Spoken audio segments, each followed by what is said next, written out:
Hi guys, याच गोष्टीची तर प्रेक्षक सगळे वाट बघत होते की कधी एकदा भाऊचा धक्का येतोय आणि अनुश्री आणि रुचिता या दोघींना समज दिली जाते. आणि भाऊनी रुचिताची चांगली जिरवलेली आहे, कारण तिला त्यांनी अक्षरशः बिग बॉसच्या धक्क्यावरून बाहेर घालवलेलं आहे.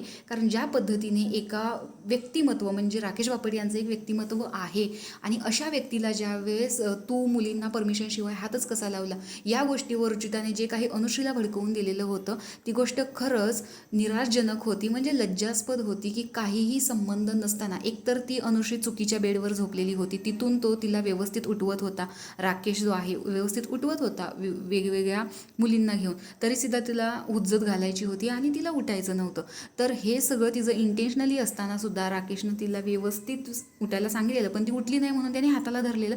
पण त्याचा बाऊ ज्या पद्धतीने रुचिताने केला आणि ज्या पद्धतीने ती या घरामध्ये आत्ता संपूर्ण आठवड्यामध्ये वागलेली आहे किंवा बोललेली आहे, मागच्या धक्क्यावर तिला एवढं समजावून सुद्धा तिनं तीच पुन्हा माती खाल्लेली आहे. आणि सोबत तिच्या अनुश्री आहेच, कारण दीपाली सय्यद असेल, सागर कारंडे असेल, यांच्याबरोबर ते जे काही बावळट असेल, म्हणजे प्राजक्ता शुक्रेला बावळट म्हणलेली होती, नालायकच आहेस, तुझ्यासारखीच मूर्ख आहे, अशी ज्या पद्धतीने अनुश्री बोलली आणि रुचिता तिला सामील होते, विशाल कोटियानसुद्धा त्यामध्ये सतत साथ देत असतो. तर अशा प्रकारच्या ज्या काही गोष्टी बोललेल्या आहेत त्याचा सगळा भार आता रुचितावर गेलेला आहे.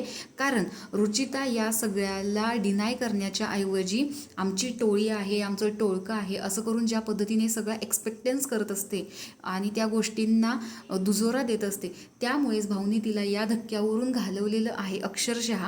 आणि त्यामुळेच रुचिताला खूप वाईट वाटलेलं आहे. पण हे बघून प्रेक्षकांना खूप आनंद झालेला आहे.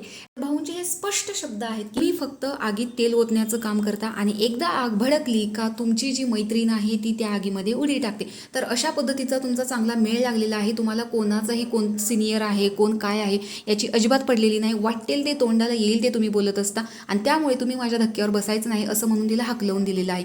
तर हे बघून तुम्हाला किती आनंद झाला हे कमेंट बॉक्समध्ये नक्की सांगा. अशाच बिग बॉसच्या नवनवीन अपडेट्स पाहण्यासाठी, भाऊचा धक्का पाहण्यासाठी आपल्या चॅनलला सबस्क्राईब करायला विसरू नका.